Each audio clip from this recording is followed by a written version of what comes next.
nginguSanibonani bengisacela ungichazele i-market structure ngendlela ezobalula mina ngislow learner ngicela uzame babuzungu ngiyazi ukuthi ngiyakuhlukumeza kodwa ngicela uzame kusho umfundi okay ngaphambi ukuthi ngiqale ke ngicela ukwazisa ukuthi le video akusiyona yokukunikeza i-financial advice inhloso yayo ukukuhlomisa ngolwazi nokukhulisa ngolwazi. It is not to give financial advice but for educational purposes kuphela. Lalela ke wena ngoba ufuna ukwazi ukutrade iforex kumele uyazi i-danger sign ye-forex. Mangithi ile i-danger sign ye-forex bese ngithi forex not for cry babies because forex is dangerous uma ungayazi ini le sign danger gevaar ingozi. You must know the danger signs, okay?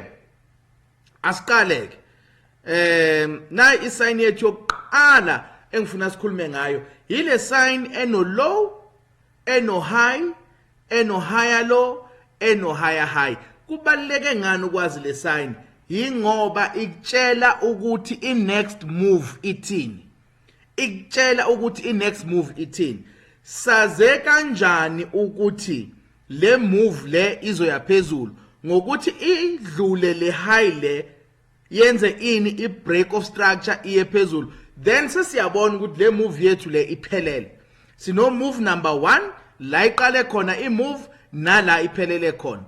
La iphelele khona yenzani? Temporary pause la ungathola khona i-consolidation bese imakethe ishintsha ini direction. La sithi khona i-momentum iya-shifta from bearish i-shifte bese siqala sibona amakhandlela abomva yehla imakethe iza phansi bese iba ne-lower high i-higher low la i-regaina ini i-strength bese iyaphezulu isinikeza this new high. Lokhu esokwenza ini i-break of structure ukwedlula ngaphezulu kuka-high lokho kusho ukuthi sesinani ne-break of structure. So khumbula-ke i-break of structure yenzeka kuphela uma ngabe sikuyi-trend. So uma sikuyi-uptrend sizolokhu sibreaka ama-highs, sibreaka ama-higher highs. Lokho kusho ukuthi sikuyi-uptrend. I-low ne-higher low kumele siyihloniphe ngale ndlela emangalisayo. Noma ngaze kuthiwa i-pullback inzima izizofika la kodwa asidluli la. Lokho kuyosho ukuthi sisesekuphi kwi-uptrend. Sikhuluma ngani lapho? Sikhuluma nge-continuation. Yilokhu okubonayo manje. Ingani nayo i-danger gevaar ingozi i-sign efanayo nale edlulile. Kodwa yini esibonayo la? Sibona u-temporary pause la and then sibona momentum shift cishe safika la kodwa sangadlula la sase sibuyele emumva. Yini leyo? Is a continuation yet trend. It's a trend continuation. Uyayizwa lento engizama ukisho. Then uma ngabe imakethe ivala ngaphansi kwala lokho kuyosho ukuthi i-trend yenze njani? Iyashintsha. Kungani kubalekile ukwazi i-external structure yakho? Wazi i-low, wazi i-high, wazi i-higher low bese wazi i-higher high ngoba ukuvala ngaphansi kwe-higher low yokugcina kuleyo trend kusho ukushintsha kwe-character. Sizobe senyuka siyaphezulu noma si-bullish. So uma sishintsha i-character kuthiwa abantu akade bephethe umdlalo noma i-prize bekungama-bulls yingakho kuthiwa besi-bullish. So uma umdlalo usuphethwe ngama-bears iyashintsha i-character. Akusesiwona ama-bears sekuyini? Akusesiwona ama-bulls sekuyini? Sekungama-bears. Yayibona nto le. So la siyi-character A1 ngoba sinjani? Sikuyi-uptrend. La siyiseseyi-character A1 ngoba sinjani? Sikuyi-uptrend. Yenzeka nini-ke i-trend change noma i-character change? Angithi yabona sisesenayo leya sign leya yobungozi. You are as good as your last structure, guys. Your last break of structure is very important ngoba isona sokusiza ukubona ukuthi ingabe sihamba internally phakathi kuka higher high no higher low noma sesihamba externally kuka higher high no higher low. Lokho kusho ukuthi i-trend isinjani isishintshile. So i-character change yethu yenzeka kuphela uma sibreaka the recent higher low kuphi sesiya phansi.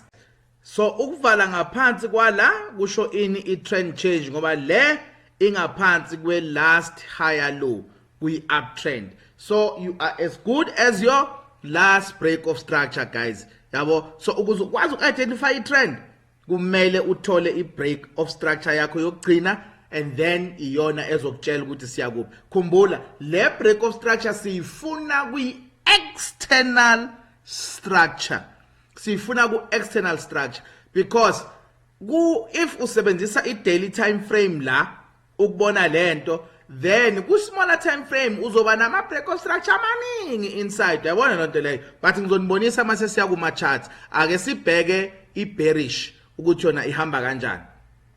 So i-bearish nayo kufuna wazi ini your last break of structure nakhona. Yabo, sine high, sine low, sine lower high, sine lower low.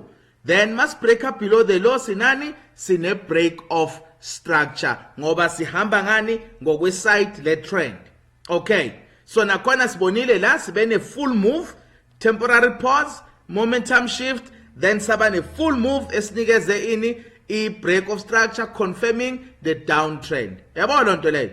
Okay, then the next one, continuation. I'm sure now usuyayibona manje ukuthi besina le break of structure as our last break of structure, right? Then imarket yenzani yeza temporary pause, pull back, then bese iyaqhubeka nani ne trend. So guys, this is a simple way to understand ini i-market structure yakho. Khumbula i-sign ye lightning. Sizobona mase sibheka i-external structure, sesibheka ne-internal structure, sesenza ama multiple time frame ukuthi lento isebenza kanjani. But for now, this is just the market structure in one simple time frame ozoyisebenzisa as your higher time frame noma as your external structure time frame. All right, asiqhubekeni ke njengoba sesifike la siyayibona nakhona ukuthi still isign yethu yogesi nayo danger, gefar, ingozi, temporary pause, pull back, and then bese kuba nani ne full move again. Yebo lonto leyo. So lana senze njani? Sizamile more than once ukuthi size la. Sizile sahluleka sabuyele emuva seza. Yebo lonto leyo. So sub break above this high ebesi create la. The internal high lokho okukunikeza a confirmation ukuthi this momentum is shifting to the upside ngoba sesibreake above I high yani ye internal structure then sakhuphuka then safika la. So ukubreak above the external structure high okuyi higher low lokho kusinikeza I confirmation ukuthi I trend isishintshile isinjani isikwi uptrend. Then bese sifike egcineni.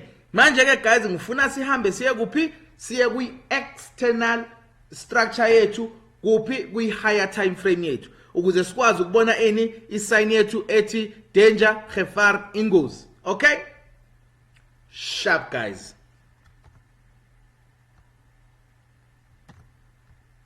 Oh,